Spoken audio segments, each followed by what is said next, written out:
mon mari, Franklin, et moi étions ensemble depuis 6 ans et mariés depuis 4. Les choses étaient solides, ou du moins c'est ce que je pensais. Nous avons connu les hauts et les bas typiques, mais rien qui ne m'ait fait penser, oh, il y a un problème ici. En réalité, pendant la majeure partie de notre relation, nous étions ce couple de collègues totalement engagés. Nous rions de blagues stupides que nous seuls comprenions, nous disputions pendant des heures sur le film à regarder, et nous avions une cadence qui fonctionnait tout simplement. J'organisais des soirées en amoureux élaborées, et Franklin me régalait de mon plat à emporter préféré après une longue journée. Cela semblait sans effort, comme si nous avions tout compris à l'amour. C'est pourquoi ce qui s'est passé ensuite m'a frappé comme une tonne de briques. Franklin travaillait comme directeur des ventes et j'étais dans le marketing, nous avions donc tous les deux de bons salaires. Nous venions de refinancer la maison et nous parlions de créer un fonds d'études pour notre avenir, un avenir lointain. Mais tout de même, tout se déroulait selon le plan que nous avions méticuleusement établi. Le changement s'est produit il y a environ 6 mois. Franklin venait de recevoir une grosse promotion, et même si j'étais ravi pour lui, j'ai remarqué un changement. Au début, c'était des détails mineurs, des choses que vous manqueriez probablement si vous ne faisiez pas attention. Il a commencé à emporter son téléphone partout.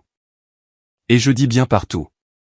Avant cela, son téléphone restait sur la table basse pendant des heures, et il ne se souciait pas de qui le prenait. Il le laissait charger près du lit pendant qu'il préparait le café. Maintenant, le téléphone était littéralement une extension de lui-même. Même lorsqu'il n'allait qu'à la cuisine pour un verre d'eau ou qu'il passait du salon à la chambre, le téléphone était dans sa main. Un jour, j'ai fait cette blague pour détendre l'atmosphère. Quoi ? Tu diriges un réseau d'espionnage secret maintenant, Franklin. Il a gloussé, peut-être un peu trop vite, et a ajouté, non, chérie. Le travail m'envoie beaucoup de mails. Beaucoup d'échanges avec l'équipe à l'étranger. D'accord, très bien. Une promotion signifiait plus de responsabilités, mais quelques jours plus tard, il a créé un mot de passe. Celui-là m'a prise au dépourvu car il n'en avait jamais utilisé auparavant. Nous avions tous les deux accès aux appareils de l'autre.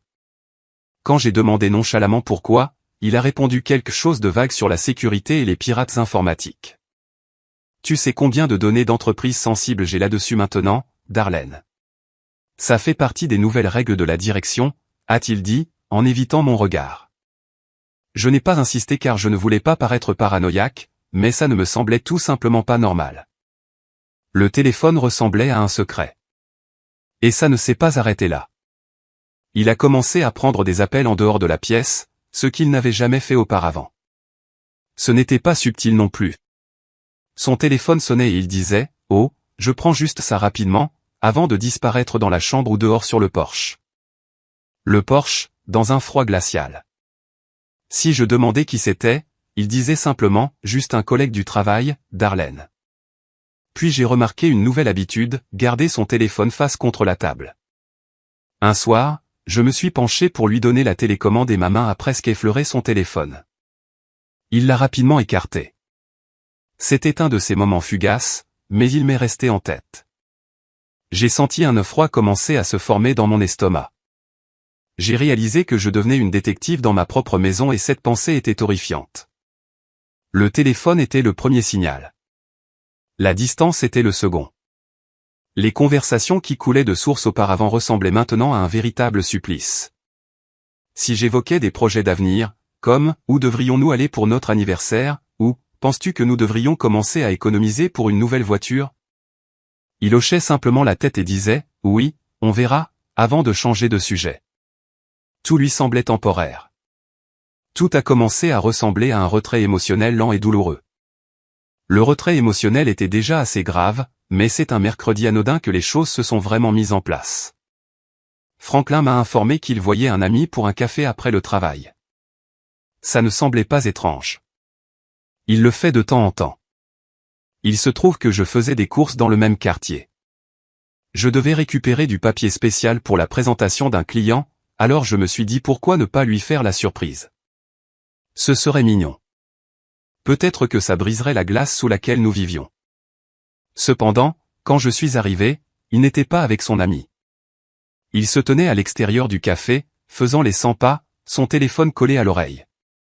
Je suis resté dans ma voiture car quelque chose dans sa façon de parler semblait sérieux, presque conspirateur. Je n'avais pas l'intention d'écouter aux portes, mais j'étais assez proche et j'ai surpris des phrases comme « Elle dit que c'est presque prêt et qu'on va bientôt repartir à zéro ». Mon estomac s'est noué. Je ne comprenais pas ce qu'il disait, mais ça ne ressemblait pas à un conflit de travail ou d'amitié. Ça semblait plus grand, comme quelque chose qu'il avait méticuleusement planifié, un projet de vie entier. Quand il est rentré plus tard dans la soirée, je lui ai demandé comment s'était passé son rendez-vous au café, en essayant de garder un ton désinvolte. Il m'a raconté toute une histoire sur son ami qui se plaignait de sa petite amie. Typique, n'est-ce pas, des drames, a-t-il terminé avec un faux rire. Je l'ai juste regardé un instant, observant ses yeux fuir. Mais ensuite, il a changé de sujet, et c'était le vrai signe. Il a abordé nos finances. Écoute, Darlene, a-t-il commencé. Je pense juste que nous devrions tout avoir au même endroit, tu sais, comme toutes nos informations de compte, mots de passe, documents de succession, ce genre de choses, juste en cas d'urgence. Je ne savais pas quoi dire. C'était quelque chose dont nous n'avions jamais discuté auparavant, et le moment semblait bizarre compte tenu de tout ce que j'avais remarqué. Quel genre d'urgence, Franklin, ai-je demandé, en essayant de garder mon ton désinvolte. Il a de nouveau haussé les épaules, évitant mon regard. C'est juste intelligent, non? Et si quelque chose arrivait à l'un de nous? Ou si nous devions prendre une grande décision financière rapidement? Son argument avait du sens en surface, mais quelque chose dans la façon dont il l'a exprimé m'a rendu nerveuse. C'était trop répété et poli, comme s'il avait attendu le bon moment pour en parler. J'ai hoché la tête et murmuré quelque chose comme « Oui, je suppose que c'est une bonne idée », mais à l'intérieur, les alarmes sonnaient. Pourquoi maintenant? Pourquoi nous soucions-nous soudainement d'organiser notre succession et nos finances alors que nous les avions toujours gardées séparées et souples? Cette nuit-là, mon esprit n'arrêtait pas de revivre ces paroles, essayant de comprendre ce que cela signifiait. Était-ce juste un comportement d'adulte typique? Et est-ce que j'en faisais trop? Mais ensuite, je me suis souvenu des appels téléphoniques, de la conversation que j'avais surprise au café, et de sa distance récente. Tout a commencé à s'additionner et je n'aimais pas l'image que cela peignait. Quelques jours plus tard, il en a reparlé. Nous étions dans la cuisine. Je préparais le dîner et il regardait son téléphone quand il a fait la remarque « As-tu réfléchi davantage à l'organisation des affaires bancaires? Jean, sais-tu où se trouvent tous les détails des comptes ?» J'ai posé le couteau et je me suis tourné pour lui faire face. D'accord. Qu'est-ce qui se passe, ai-je demandé, en essayant de garder mon ton léger mais ferme. Tu parles beaucoup des finances ces derniers temps. Y a-t-il quelque chose dont nous devons parler? Il a finalement levé les yeux de son téléphone, surpris que je l'ai pressé à ce sujet. Non, rien ne va mal, a-t-il répondu à la hâte, ce qui m'a fait rire intérieurement.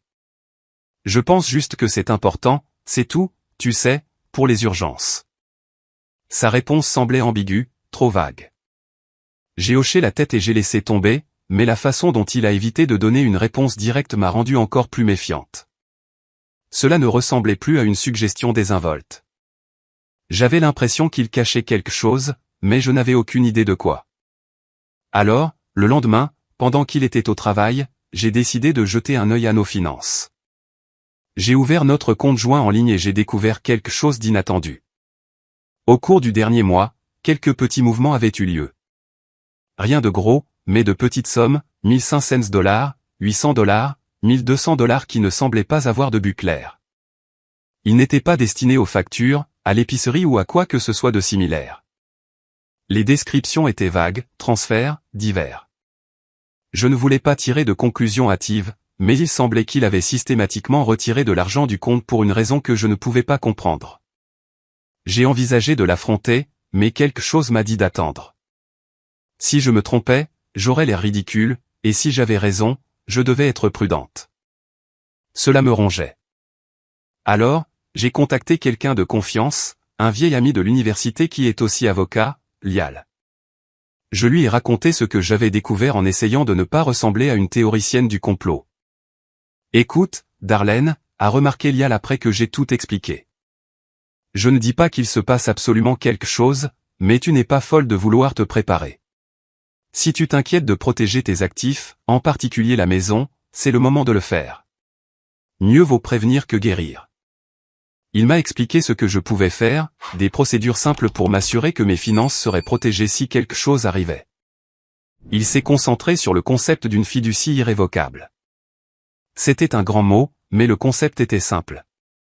Déplacer les actifs dans une entité juridique distincte afin qu'ils ne puissent pas être touchés par la procédure de divorce une fois qu'elle commencerait. J'avoue que prendre une mesure aussi drastique me semblait inhabituel.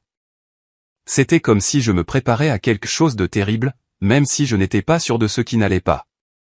Mais plus j'y pensais, plus cela avait de sens s'il préparait vraiment quelque chose, et je commençais à soupçonner que c'était le cas.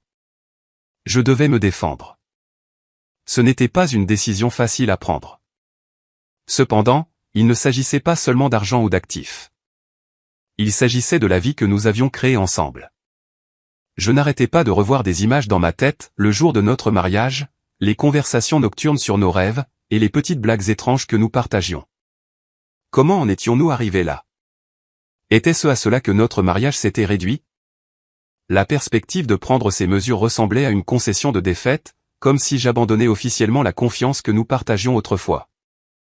Ce soir-là, pendant que Franklin était à la salle de sport, je me suis assise à mon bureau et j'ai sorti mon ordinateur portable.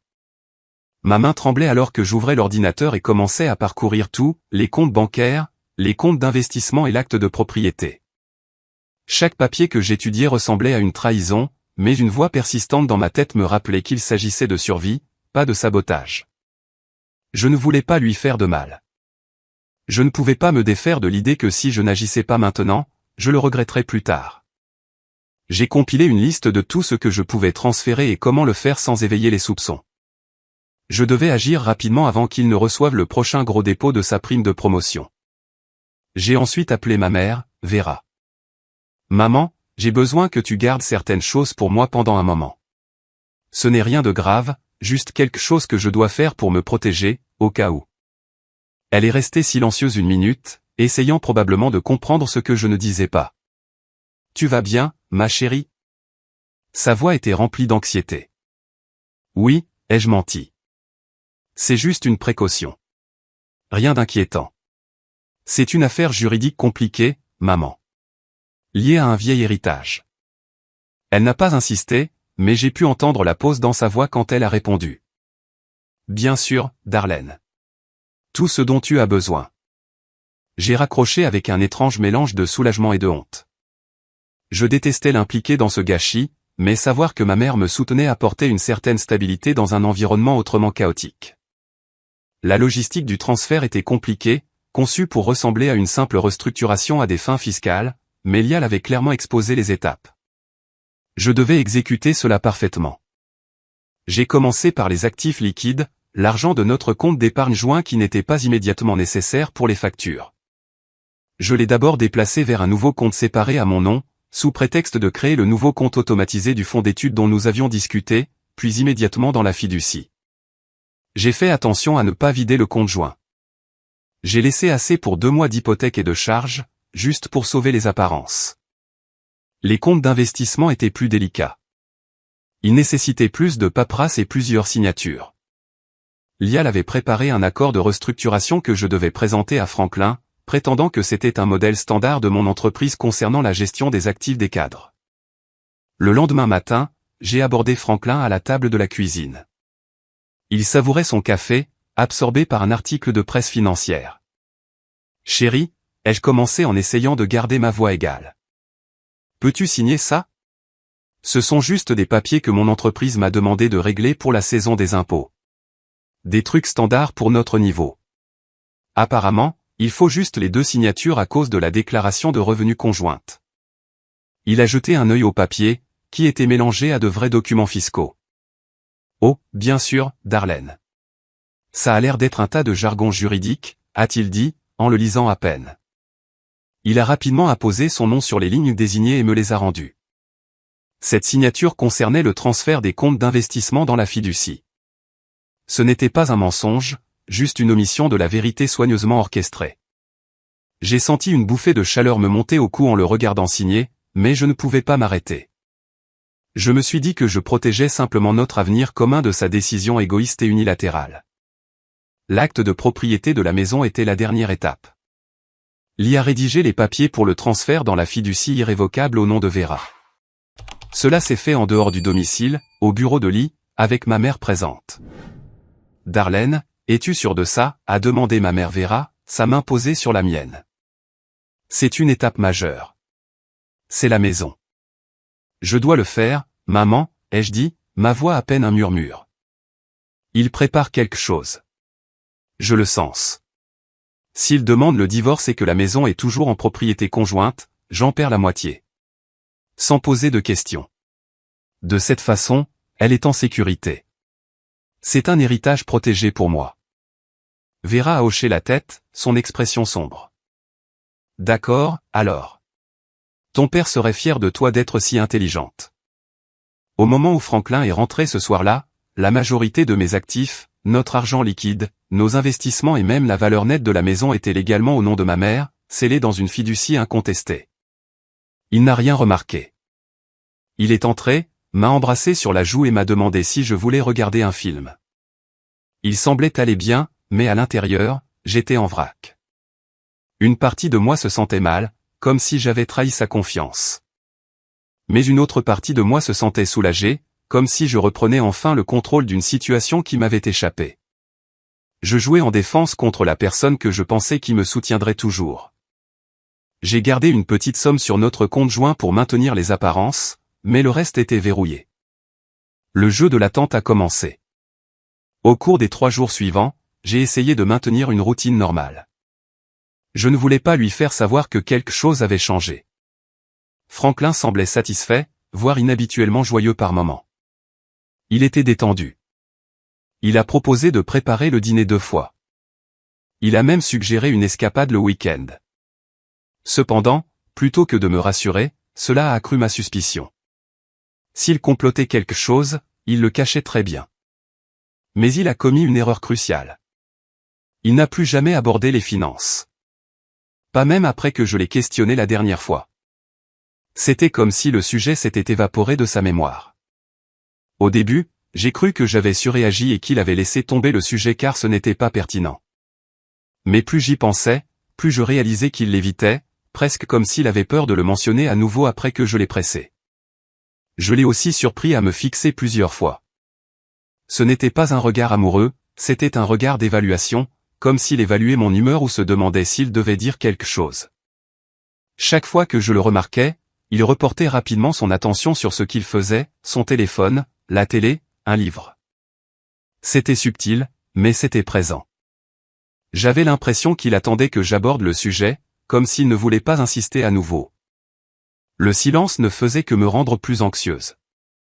Ce n'était pas son genre de laisser tomber quelque chose qu'il considérait comme essentiel. Et la façon dont il l'évitait soudainement semblait délibérée. S'il tâtait le terrain, il n'allait pas plus loin. S'il attendait quelque chose, je n'allais pas lui donner le feu vert. Quel que soit son prochain mouvement, je savais que je devais avoir une longueur d'avance. Quelque chose se préparait, mais je ne savais ni quand ni comment. Tout ce que je pouvais faire, c'était me préparer. Cette nuit-là, je me suis assuré que tout était solide. J'ai revu les papiers, vérifiant chaque aspect des transferts d'actifs. La maison, les économies, les investissements, tout était maintenant légalement au nom de Vera. J'ai même appelé pour confirmer qu'elle avait tous les papiers nécessaires. 2 semaines s'étaient écoulées et tout semblait normal. Trop normal. Franchement, Franklin se montrait plus affectueux, commençant même à parler de sujets sans rapport comme le travail ou ce que nous devrions manger le soir. Cela m'a déstabilisé car il avait été distant pendant des mois et évité toute conversation autre que superficielle. Une partie de moi a commencé à se demander si j'avais surréagi depuis le début. Peut-être que son comportement étrange n'était que du stress ou quelque chose que je ne comprenais pas. Mais un vendredi soir, 2 semaines et un jour après que la maison ait été légalement protégée, il m'a fait asseoir sur le canapé, a éteint la télévision et a dit « Darlene, il faut qu'on parle ». Mon estomac s'est noué. Je savais ce qu'il allait dire avant même qu'il ne le dise. « Je pense que nous devrions divorcer », a-t-il répondu, sa voix si calme qu'elle semblait préparée. Ce n'était ni furieux ni émotif. C'était simplement glacial, comme s'il m'avait annoncé que nous n'avions plus de lait. Je l'ai regardé, incertaine de la façon de répondre. En expliquant son raisonnement, il a mentionné avoir besoin d'espace, vouloir se retrouver, et avoir l'impression d'avoir perdu son identité dans le mariage. Des phrases de rupture standard qui n'expliquaient pas vraiment grand-chose. Mais ensuite, il a dit quelque chose qui a sonné différemment. Tu sais, j'ai fait beaucoup de sacrifices pour toi au fil des ans, et je ne pense pas que tu les apprécies vraiment. Je mérite mieux. Cette dernière partie m'a stupéfié. Ce n'était pas seulement qu'il voulait partir. C'était qu'il le présentait comme si je lui devais quelque chose. Que tout était de ma faute et qu'il ne faisait que réclamer ce qui lui revenait de droit. Je suis restée assise, essayant de comprendre ce qu'il disait. Une nouvelle question s'est posée. Pourquoi maintenant? Puis il m'a donné la dernière pièce du puzzle. Un ami m'a aidé à voir les choses plus clairement, a-t-il poursuivi, sans me regarder. Un ami? Je suis resté immobile, le laissant parler, mais mon esprit tournait à plein régime. Qui est cet ami? Pourquoi était-il si impliqué dans mon mariage? La façon dont il l'a dit n'était pas désinvolte. On aurait dit que quelqu'un l'avait remonté, le convainquant que me quitter n'était pas simplement un choix, mais une stratégie qu'il devait mettre en œuvre. Et puis il parlait de comment il méritait mieux à cause de ses sacrifices, plus je devenais sceptique. Des sacrifices? Quel genre de sacrifices? J'ai travaillé dur pour lui offrir la vie qu'il désirait. Et il ne s'agissait pas seulement d'argent. Quand il a demandé à déménager plus près de son travail après sa promotion, j'ai accepté, même si cela signifiait un trajet plus long pour moi. Quand il a voulu assister à cette coûteuse retraite de leadership l'année dernière, j'ai veillé à ce que nous le budgétisions, renonçant même à des vacances que j'attendais avec impatience pour qu'il puisse y aller. Je l'ai soutenu quand il a changé de carrière 2 fois, lui disant que c'était bien de prendre le risque parce que je le voulais heureux. Je me souvenais des anniversaires et des choses anodines qu'il avait mentionnées aimer. Je l'ai écouté se plaindre de son travail, de ses amis et de sa famille. Je n'ai pas toujours tout fait bien, mais j'ai essayé. C'est pourquoi sa phrase « Je mérite mieux » m'a tant blessé, mais je n'y ai pas cru. Il n'était pas contrarié à cause de quelque chose que j'avais fait ou non. Il était contrarié parce que quelque chose avait changé en lui. Peut-être que c'était l'ami qu'il ne cessait de mentionner ou autre chose. Mais l'homme assis en face de moi n'était pas l'homme que j'avais épousé, et je n'allais pas le laisser réécrire l'histoire de notre mariage pour l'adapter à son nouveau récit. Je ne l'ai pas pressé sur le moment. Au lieu de cela, j'ai hoché la tête et j'ai dit quelque chose d'anodin, comme « Si c'est ce que tu ressens, Franklin, je suppose que nous devrions déterminer les prochaines étapes. » Il a semblé surpris que je ne discute pas ou que je ne le supplie pas de rester, mais je m'en fichais. Mon attention avait déjà changé. Je devais savoir qui ou quoi causait son soudain changement de comportement planifié. C'était quelque chose de plus grand et je n'allais pas me laisser surprendre plus que je ne l'avais déjà été. Après cette conversation, il est parti dans son propre appartement. Le lundi, j'ai reçu les papiers du divorce. Laissez-moi vous dire qu'il ne voulait pas seulement mettre fin à la relation. Il prévoyait de tout prendre. La moitié de la maison, mes économies, mes actifs et la voiture. Il voulait tout, plus quelques clauses ambiguës de pension alimentaire qui n'avaient guère de sens compte tenu de mon salaire élevé. C'était comme s'il s'attendait à ce que je lui donne tout ce pour quoi j'avais travaillé. Au début, j'ai supposé qu'il était simplement vengeur, mais la façon dont il a formulé ses exigences, si spécifiques et agressives, m'a rassuré sur le fait que quelqu'un le guidait à travers cela. Alors, j'ai commencé à creuser. Je ne pouvais pas simplement lui demander à qui il avait parlé. Je devais donc être intelligente. J'ai commencé par ses réseaux sociaux. Il ne m'avait pas bloqué, et même s'il ne publiait pas fréquemment, j'ai parcouru ses photos et commentaires identifiés, à la recherche de quelqu'un de nouveau. C'est là que j'ai découvert le schéma. Une femme nommée Priscilla aimait et commentait à plusieurs reprises ses publications. Rien d'obscène, mais assez pour me faire réfléchir. J'ai cliqué sur son profil, qui était public. À première vue, elle ne semblait pas être bien plus qu'une professionnelle du marketing d'une trentaine d'années qui venait de divorcer elle-même. Mais en faisant défiler son fil d'actualité, j'ai repéré quelque chose d'inhabituel. Elle a posté une photo au même café où je l'avais vue des semaines auparavant, le jour même où je l'avais entendu discuter de repartir à zéro. Mon estomac s'est retourné. J'ai continué à faire défiler. D'autres signaux subtils étaient un commentaire sur l'une de ces photos qui disait « Tu vas y arriver », ainsi qu'un selfie qu'elle avait pris depuis ce qui semblait être son nouvel appartement, une location dont il ne m'avait pas parlé. Rien de tout cela n'était une preuve substantielle, mais c'était suffisant pour éveiller ma suspicion. Je ne savais pas quoi faire de cette information, mais je savais que je ne pouvais pas rester là à attendre que les solutions viennent à moi. Sa déclaration d'un ami qui l'avait aidé à traverser les choses me restait en tête, et je voulais savoir qui c'était. J'ai décidé de contacter une de nos connaissances communes, Janice. Elle et Franklin étaient amis depuis des années, alors elle savait ce qui se passait. J'ai gardé la conversation légère au début, demandant si elle avait parlé à Franklin récemment ou si quelque chose semblait étrange. Janice a réagi rapidement, disant qu'elle n'était au courant de rien concernant l'ami ou les suggestions. Elle était excessivement sur la défensive. « Écoute, Darlene, je ne peux pas m'impliquer. C'est trop compliqué. Tu devrais lui parler. » Elle a coupé court à la conversation, sur la défensive, affirmant qu'elle ne pouvait pas m'aider. Toute la situation semblait précipitée, comme si elle essayait d'éviter de s'impliquer. Ne voulant pas abandonner, j'ai appelé un autre ami, Emily. J'ai suivi le même schéma, en disant que j'essayais simplement de donner un sens aux choses. Elle était hésitante au début, répondant vaguement à mes questions. Quand je l'ai pressée davantage, elle a rapidement mis fin à l'appel, me laissant encore plus sceptique qu'auparavant. Je suis resté là, frustré, essayant de trouver mon prochain mouvement. Mon esprit tournait à plein régime. Pourquoi mes amis étaient-ils soudainement si protecteurs envers Franklin?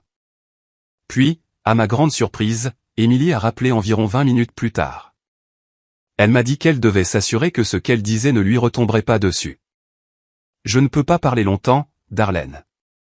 Mais écoute, a chuchoté Emily au téléphone, le bruit de la circulation en arrière-plan. Je l'ai assuré que ce ne serait pas le cas. Dis-moi juste ce qui se passe.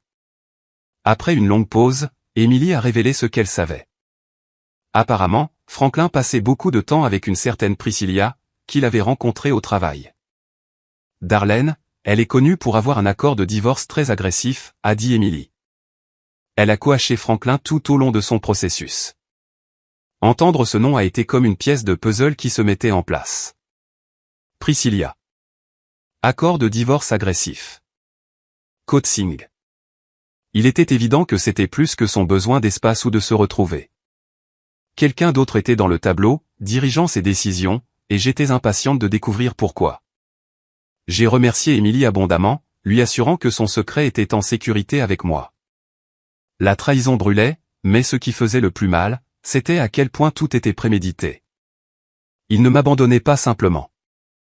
Il me laissait sans rien, et il était accompagné par quelqu'un à chaque étape. J'avais besoin de confirmer l'affaire.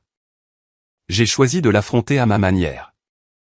Ce samedi-là, je me suis rendu à l'immeuble d'appartements de luxe où il avait emménagé quelques semaines auparavant, celui qu'il prétendait être un logement d'entreprise temporaire. Je me suis garé à un pâté de maison, essayant de confirmer ce que je soupçonnais déjà.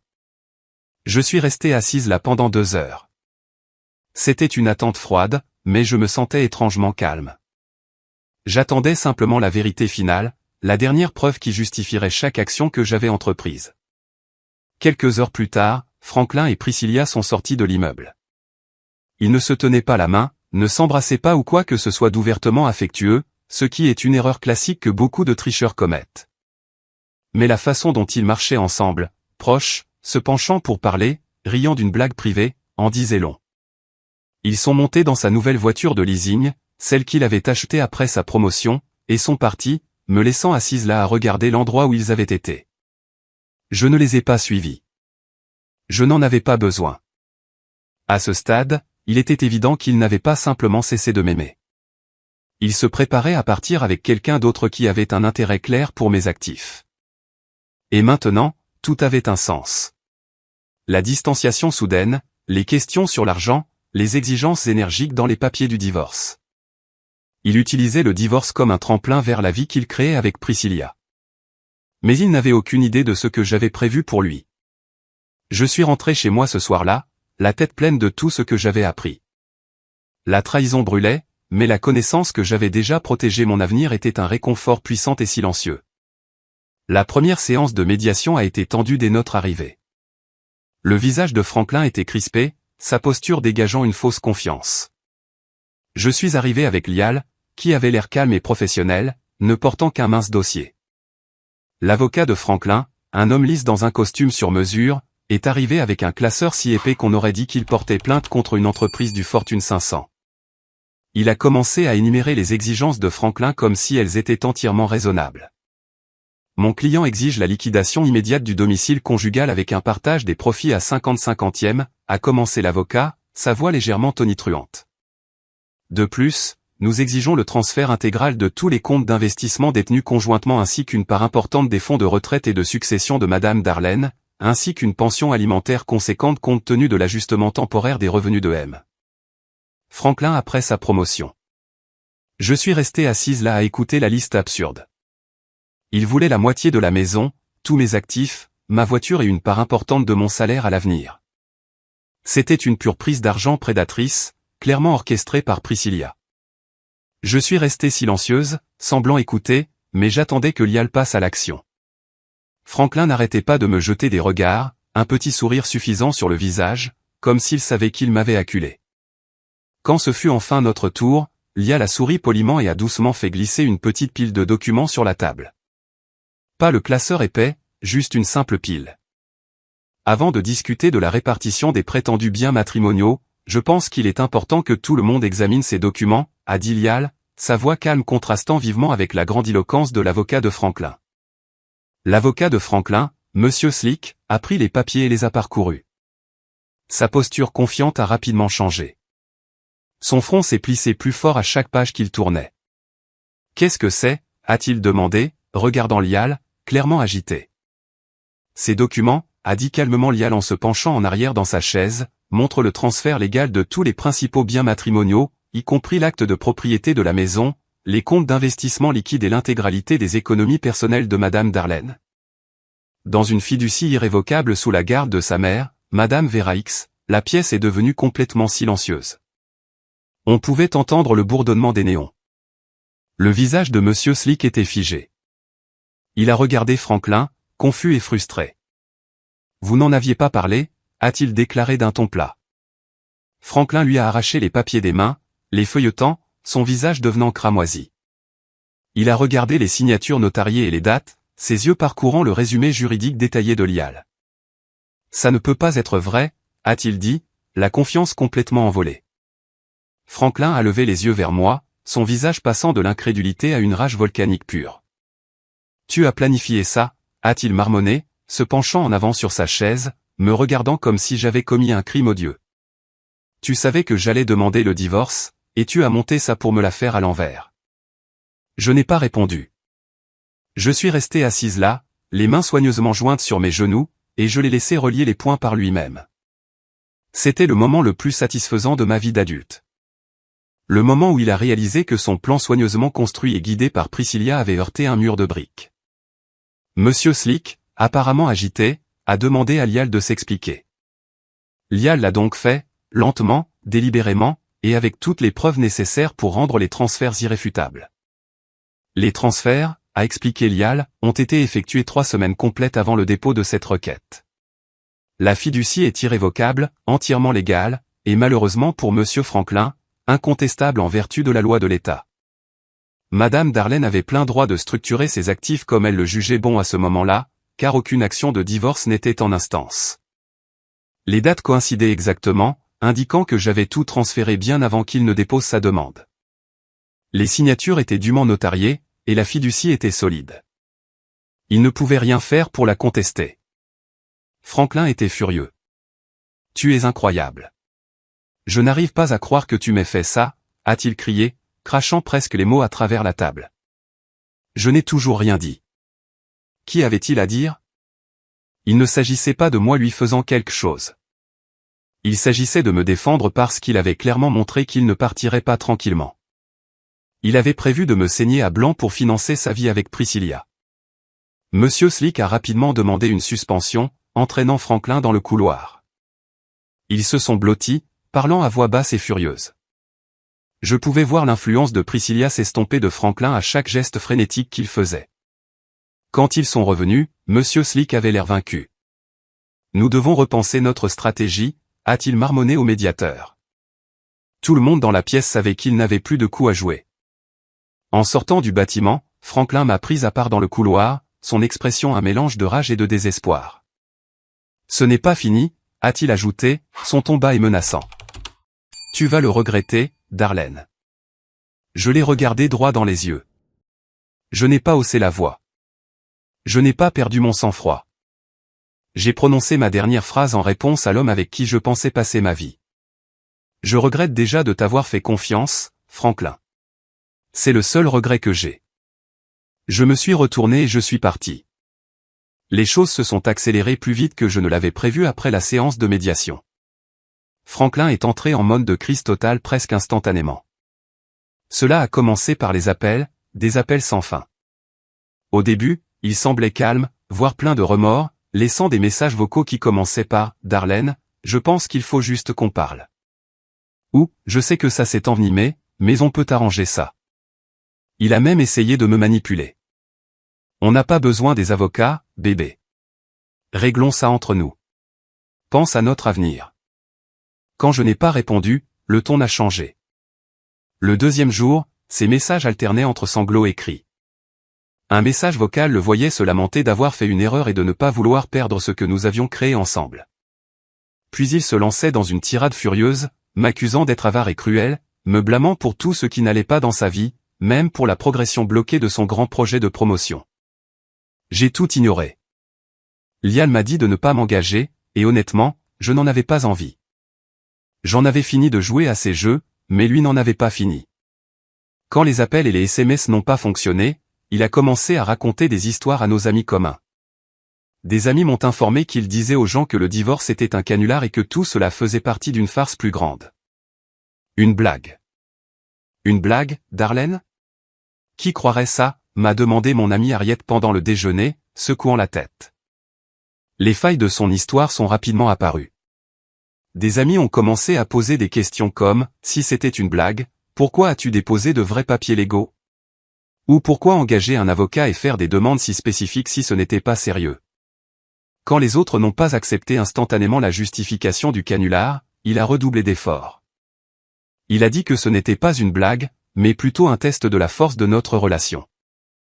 Il a commencé à se présenter comme la victime, affirmant que ma réaction l'avait blessé et trahi, que j'étais allé trop loin et que j'avais brisé la confiance de notre mariage. Il essayait de réécrire l'histoire, de se présenter comme la victime, et moi comme la manipulatrice au cœur de pierre. Au début, certaines personnes semblaient croire ces histoires. Je recevais des emails ou des commentaires étranges de connaissances comme « Waouh, je ne savais pas que les choses étaient si difficiles pour lui. » Ou « Pourquoi n'as-tu pas simplement tenu le coup, Darlene ?» Au lieu d'être si drastique. C'était agaçant, mais je savais que la vérité finirait par éclater. La vérité sur Priscilla et la véritable motivation derrière la prise d'argent. Tout ce dont j'avais besoin, c'était d'une dernière preuve pour faire taire sa campagne de diffamation pour toujours. C'était la partie la plus difficile. Se sentir isolé, jugé par des gens qui n'entendaient qu'un côté de l'histoire. Je n'arrêtais pas de me répéter que j'avais la vérité et que j'avais ma mère, Vera. C'était suffisant. Si vous écoutez toujours, s'il vous plaît, aidez-moi en aimant cette vidéo et en commentant le chiffre ci-dessous. Ainsi, je saurai que vous êtes merveilleux et que vous êtes avec moi tout au long de ce voyage. Votre soutien est un immense encouragement, m'encourageant. Allez-y et commentez le chiffre 1 pour que je puisse vous reconnaître. Et maintenant, écoutez-moi continuer mon histoire. La vérité a éclaté grâce à un ami commun. Appelons-le Herbert.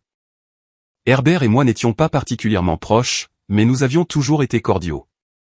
Quelques semaines après la médiation, il m'a envoyé un message inattendu, disant qu'il avait quelque chose que je devais voir. Quand nous nous sommes rencontrés dans un lieu neutre, un dîner de l'autre côté de la ville, il a sorti son téléphone et m'a montré une série de messages textes entre Franklin et Priscilla. J'étais confuse au début. « Comment as-tu eu ça ?» ai-je demandé, en parcourant les messages. Herbert a révélé que lui et Priscilla partageaient un ami commun qui avait entendu leur conversation. Apparemment, cette connaissance commune s'était inquiétée de la tournure des événements, surtout quand Priscilla a commencé à se vanter de la façon dont elle aidait Franklin à assurer son avenir financier, ce que tout le monde savait signifier obtenir mes actifs. Il n'a pas fallu longtemps à cet ami commun pour comprendre ce que, assurer son avenir, signifiait vraiment, essayer de me saigner à blanc. Se sentant mal de rester silencieux, l'ami a pris des captures d'écran des textes et les a envoyés à Herbert, pensant qu'il avait une meilleure relation avec moi et qu'il pourrait m'avertir. Ce type a joué sur les deux tableaux, Darlene, a répondu Herbert en secouant la tête. Il l'a remonté pour te prendre tout ce que tu avais tout en lui faisant croire qu'il serait là pour lui après. Il planifiait une vie sur ton héritage. Herbert m'a donné les textes et a dit, je pensais que tu devais savoir. Tu ne mérites pas ça, Darlene. Les textes étaient terribles. Franklin ne se contentait pas de se plaindre à Priscilla du divorce. Il planifiait activement ses prochaines étapes avec elle, et elle le guidait à travers elle. Un message que Franklin a laissé disait, une fois le règlement finalisé, nous aurons tout ce dont nous avons besoin. J'ai juste besoin qu'elle accepte les conditions. Elle est si naïve, elle ne vérifiera même pas les papiers. Priscilla a répondu, ne recule pas, fais-la se sentir coupable si tu dois le faire. Elle te le doit. Nous repartirons à zéro une fois que tu auras l'argent. Pense à ce nouvel investissement immobilier. Je suis resté là à regarder le téléphone d'Herbert, essayant de comprendre ce que je lisais. Ce n'était ni un malentendu ni une réponse émotionnelle à un mariage raté. C'était une manipulation froide et délibérée, orchestrée pour me dépouiller de mes actifs et de ma sécurité future, en particulier ma retraite. J'ai remercié Herbert et il est parti. Mes pensées fusaient. Tout avait un sens maintenant. Son isolement soudain, sa fixation sur nos finances et ses exigences dures pendant le divorce. Tout cela faisait partie d'un plan, qu'il avait développé avec Priscilla en coulisses.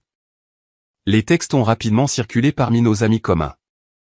Herbert les a partagés avec quelques amis et ils se sont rapidement propagés. Son histoire a soudainement cessé d'être crédible. Le changement a été presque immédiat. Les personnes qui avaient précédemment défendu Franklin ou étaient restées neutres l'ont soudainement reconnu pour ce qu'il était vraiment. Même ses plus proches alliés ont commencé à prendre leur distance. Au moment où le divorce a été finalisé, il ne lui restait que ses affaires personnelles. Son avocat a discrètement retiré sa plainte après avoir reconnu qu'il n'y avait aucune base légale sur laquelle s'appuyer. Toutes ses demandes audacieuses s'étaient effondrées sous le poids des documents que Lial avait produits, et la fiducie établie avec ma mère, Vera, était inébranlable. Priscilla a semblé disparaître dès que les choses ont commencé à se dégrader. Je ne serais pas surpris si elle l'a utilisé autant qu'il m'a utilisé. D'après ce que j'ai pu comprendre, elle l'avait nourri de fantasmes d'indépendance et d'un nouveau départ. Mais dès qu'il est devenu évident qu'il ne partirait avec rien, elle était partie. La promotion et le salaire ne signifiaient rien sans mes actifs. Sans Priscilla dans son coin, la confiance de Franklin s'est effondrée. Les appels et les SMS ont continué, mais ils sont devenus de plus en plus désespérés. Il ne m'accusait plus. Il suppliait. Peut-on juste parler, s'il te plaît? Je ferai n'importe quoi pour arranger ça, disait un message vocal. Un autre avis. Tu n'as pas à me pardonner, mais ne pouvons-nous pas simplement régler ça et passer à autre chose? J'abandonnerai tout si tu me parles. Je n'ai pas répondu. Je ne pouvais pas. Il était trop tard pour réparer les dégâts. Même sa famille a commencé à s'éloigner. Sa sœur m'a contacté une fois pour s'excuser de certaines choses qu'elle avait dites auparavant, quand elle croyait sa version de l'histoire. Je ne savais pas ce qu'il te faisait, Darlene. Je suis désolé d'avoir jamais cru sa parole, a-t-elle dit. Quant à moi, j'ai reçu la maison, mes économies, et quelque chose que je n'avais pas connu depuis longtemps, la tranquillité d'esprit. Ma mère, Vera, comme d'habitude, a été mon roc. Elle est arrivée avec des seaux de peinture et une liste de suggestions pour m'aider à me réapproprier l'espace. Nous avons repeint le salon et transformé l'ancien bureau de Franklin en une belle nouvelle salle de lecture. Nous avons créé ce fonds d'études à mon nom, comme je l'avais prévu. Maintenant, j'ai l'impression que la vie m'appartient à nouveau. Plus besoin de remettre en question chaque petite interaction. Plus de sentiments de trahison, juste la paix. Franklin est un chapitre de mon histoire que je ne lis plus. Et le reste de l'histoire, c'est à moi de l'écrire. Merci. Merci d'avoir regardé. Si vous n'êtes pas encore abonné, veuillez le faire et appuyer sur la cloche de notification pour rester informé des histoires de la vie réelle plus choquantes qui se passent autour de vous. Partagez vos réflexions dans les commentaires ci-dessous. Dites-moi si vous avez déjà eu à utiliser une astuce juridique intelligente pour vous protéger. Et ainsi, cette histoire nous rappelle la force profonde qui réside en nous lorsque nous choisissons de nous défendre, même face à la trahison et à l'incertitude. C'est un témoignage du pouvoir de l'estime de soi et de l'importance de faire confiance à nos instincts. La vie nous présente souvent des défis qui testent non seulement notre résilience, mais aussi notre capacité à protéger ce qui compte vraiment, notre paix, nos valeurs et notre avenir.